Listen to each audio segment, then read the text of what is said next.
ಧನುಸ್ಸು ರಾಶಿಯವರಿಗೆ ಸಪ್ತಮ ಸ್ಥಾನದಲ್ಲಿ ಬುಧ ಬಂದಾಗ ಸ್ವಲ್ಪ ನಿಮ್ಮ ಆಲೋಚನೆಗಳು ಗೊಂದಲಮಯವಾಗಿರುತ್ತೆ, ಅಷ್ಟು ಸಹ ನಷ್ಟಗಳನ್ನು ತಂದುಕೊಡುತ್ತೆ, ಕೀರ್ತಿ ಭಂಗವಾಗುವಂಥ ವಾತಾವರಣಗಳು ಬರುತ್ತೆ, ಆರೋಗ್ಯದಲ್ಲಿ ವ್ಯತ್ಯಾಸಗಳಾಗಿ ಜ್ವರ, ಶೀತ, ನೆಗಡಿ, ಕೆಮ್ಮುಗಳಿಂದ ಹಣಕಾಸಿನ ಅನುಕೂಲಗಳು ಬಂದರೂ ಸಹ ಹಣಕಾಸು ದುಂದು ವೆಚ್ಚಗಳಾಗುತ್ತೆ, ಕೆಲಸಕ್ಕೆ ಬಾರದ ಖರ್ಚು ವೆಚ್ಚಗಳು ಜಾಸ್ತಿ. ಆದ್ದರಿಂದ ಎಚ್ಚರಿಕೆ ವಹಿಸಿ. ಹೈನುಗಾರಿಕೆಯಲ್ಲಿ ತೊಂದರೆ ತಾಪತ್ರಗಳು, ರಾಸುಗಳನ್ನು ದನವನ್ನು ಸಾಕಿರುವಂಥದ್ದು, ಹಸುಗಳ ಸಾಕಾಣಿಕೆ ಶ್ರೀಮತಿ ರಾಮಾನುಜಾಚಾರ್ಯ ನಮಃ. ಇದು ಜುಲೈ ತಿಂಗಳು ಮಾಸ ಭವಿಷ್ಯ. ಮಾಸ ಭವಿಷ್ಯದಲ್ಲಿ ಧನುಸ್ಸು ರಾಶಿಗೆ ತೆಗೆದುಕೊಂಡಾಗ ಧನುಸ್ಸು ರಾಶಿಯವರಿಗೆ ನೋಡಿ, ಎಷ್ಟೋ ದಿನಗಳಿಂದ ಕುರುವಿನ ಅದೃಷ್ಟದ ಯೋಗ ಫಲವನ್ನು ಕಾಣ್ತಿದ್ದಂತಹ ಧನುಸ್ಸು ರಾಶಿ ಸ್ವಕ್ಷೇತ್ರಾಧಿಪತಿಯಾದಂಥ ಗುರುವೇ ನಿಮಗೆ ದೋಷದಲ್ಲಿ ಬರ್ತಾರೆ. ಅಷ್ಟಮದಲ್ಲಿ ಬಂದಿರುವಂತಹ ಗುರುಗ್ರಹ ಗುರುವಿನ ಯೋಗ ಫಲವನ್ನು ಕಳ್ಕೊಳ್ಳುವಂತಹ ಧನುಸ್ಸು ರಾಶಿ. ಕೆಲಸ ಕಾರ್ಯಗಳಲ್ಲಿ ವಿಫಲತೆಯನ್ನು ಕಾಣ್ತೀರಿ. ಪ್ರಯತ್ನಿಸಿದ ಕೆಲಸಗಳೆಲ್ಲವೂ ಸಹ ನಷ್ಟಕ್ಕೆ ಹೋಗುತ್ತೆ. ಕೈ ಹಾಕಿದ ಕೆಲಸದೆಲ್ಲವೂ ಸಹ ಅಡೆತಡೆಗಳು ಬರುತ್ತೆ. ಕೋರ್ಟು ಕಚೇರಿಗಳಲ್ಲಿ ಅಪಜಯದ ವಾತಾವರಣಗಳು ಬರುತ್ತೆ. ಮೇಲಧಿಕಾರಿಗಳಿಂದ ತೆಗಳಿಕೆಯ ಮಾತುಗಳು, ಕಿರಿಕಿರಿ ಆಗುವಂಥದ್ದು, ಕೆಲಸ ಮಾಡುವಂತಹ ಸಹಪಾಠಿಗಳಿಂದಲೇ ಸಣ್ಣ ಪುಟ್ಟ ಘರ್ಷಣೆಗಳು, ಮನಸ್ತಾಪಗಳು, ತೊಂದರೆ ತಾಪತ್ರಗಳು, ಅಸೂಯದ ವಾತಾವರಣಗಳು ಇದೆಲ್ಲವೂ ನಿರ್ಮಾಣವಾಗುವಂಥದ್ದು ಧನುಸ್ಸು ರಾಶಿಗೆ ಬರುತ್ತೆ.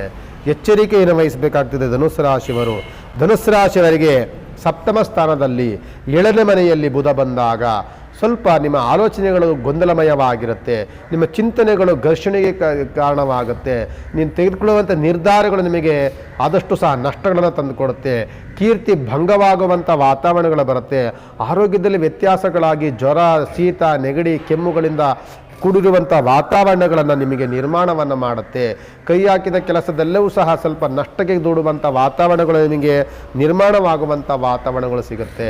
ಜೊತೆಯಲ್ಲಿ ನಿಮಗೆ ಆ 9ನೇ ಮನೆಯಲ್ಲಿ ಶುಕ್ರ ಬಂದಾಗ, ಶುಕ್ರನ ಜೊತೆಯಲ್ಲಿ 9ನೇ ಮನೆಯಲ್ಲಿ ಕೇತುವು ಸಹ ಬಂದಾಗ ಹಣಕಾಸಿನ ಅನುಕೂಲಗಳು ಬಂದರೂ ಸಹ ಹಣಕಾಸು ದುಂದು ವೆಚ್ಚಗಳಾಗುತ್ತೆ. ಕೆಲಸಕ್ಕೆ ಬಾರದ ಖರ್ಚು ವೆಚ್ಚಗಳು ಜಾಸ್ತಿ. ಆದ್ದರಿಂದ ಎಚ್ಚರಿಕೆ ವಹಿಸಿ. ಹೈನುಗಾರಿಕೆಯಲ್ಲಿ ತೊಂದರೆ ತಾಪತ್ರಗಳು, ರಾಸುಗಳನ್ನು ದನವನ್ನು ಸಾಕಿರುವಂಥದ್ದು, ಹಸುಗಳ ಸಾಕಾಣಿಕೆ ಮಾಡ್ತಿರುವಂತಹ ಧನುಸ್ಸು ರಾಶಿಯವರಿಗೆ ನಾನಾ ರೀತಿಯಾದಂತಹ ತೊಂದರೆ ತಾಪತ್ರಗಳು, ರಾಸುಗಳಿಗೆ, ಹಸುಗಳಿಗೆ ಆರೋಗ್ಯದಲ್ಲಿ ವ್ಯತ್ಯಾಸಗಳಾಗುವಂಥದ್ದು, ಹಾಲು ಕರೆಯುವಂಥ ವಾತಾವರಣದಲ್ಲಿ ಸ್ವಲ್ಪ ಕಡಿಮೆ ವಾತಾವರಣಗಳಾಗುವಂಥದ್ದು, ರೋಗ ರುಜಿನಾದಿಗಳಿಂದ ರಾಸುಗಳು ನಿಮಗೆ ದನಕರುಗಳು ಇರುವಂತಹ ವಾತಾವರಣಗಳು ಈ ಧನುಸ್ಸು ರಾಶಿ ಸಾಕುವಂಥ ಜನಗಳಿಗೆ ಸಿಗುತ್ತೆ. ಆದ್ದರಿಂದ ಎಚ್ಚರಿಕೆಯನ್ನು ವಹಿಸಿ. ಧನುಸ್ಸು ರಾಶಿಯವರಿಗೆ ಉತ್ತಮವಾದಂಥ ದಿನಗಳು ಖಂಡಿತವಾಗಿ ನಿಮಗೆ ಸಿಗೋದಿಲ್ಲ. ಹಣಕಾಸು ಬಂದರೂ ಸಹ ಹಣಕಾಸು ದುಂದು ವೆಚ್ಚಗಳು ಜಾಸ್ತಿ ಆಗುತ್ತೆ, ಹಣಕಾಸಿನ ಖರ್ಚು ವೆಚ್ಚಗಳು ಜಾಸ್ತಿ ಆಗುತ್ತೆ, ಕೆಲಸಕ್ಕೆ ಬಾರದ ಖರ್ಚು ವೆಚ್ಚಗಳು ಜಾಸ್ತಿ ಆಗುತ್ತೆ.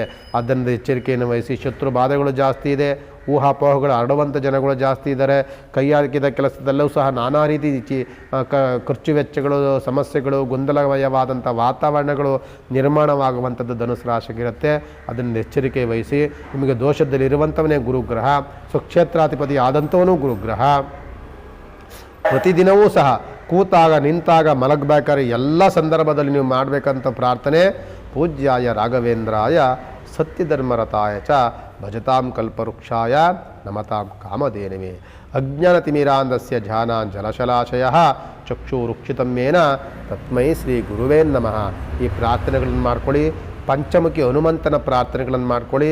ಇದರಿಂದ ನಿಮಗೆ ಆಗುವಂಥ ಕಷ್ಟ ಕಾರ್ಪುಣ್ಯಗಳು ಸ್ವಲ್ಪ ಕಡಿಮೆ ಆಗುತ್ತೆ ಅನ್ನುವಂಥ ವಾತಾವರಣಗಳು ನಿಮಗೆ ಸಿಗುತ್ತೆ. ಇನ್ನೂ ಸುಮಾರು ದಿನಗಳ ಕಾಲವೂ ಸಹ ಈ ಕಷ್ಟಗಳನ್ನು ಅನುಭವಿಸಬೇಕಾಗ್ತದೆ. ಆದ್ದರಿಂದ ಈ ರೀತಿಯಾದಂತಹ ಪ್ರಯತ್ನ ಅಂದರೆ ಭಗವಂತನಿಗೆ ಉಪಾಸನೆ ಇವೆಲ್ಲವೂ ಸಹ ಸುಮಾರು ದಿನಗಳ ಕಾಲ ನೀವು ಮಾಡಬೇಕಾಗ್ತದೆ ಅಂತ ಈ ಸಂದರ್ಭದಲ್ಲಿ ಹೇಳ್ಬೋದು. ನಮಸ್ಕಾರ.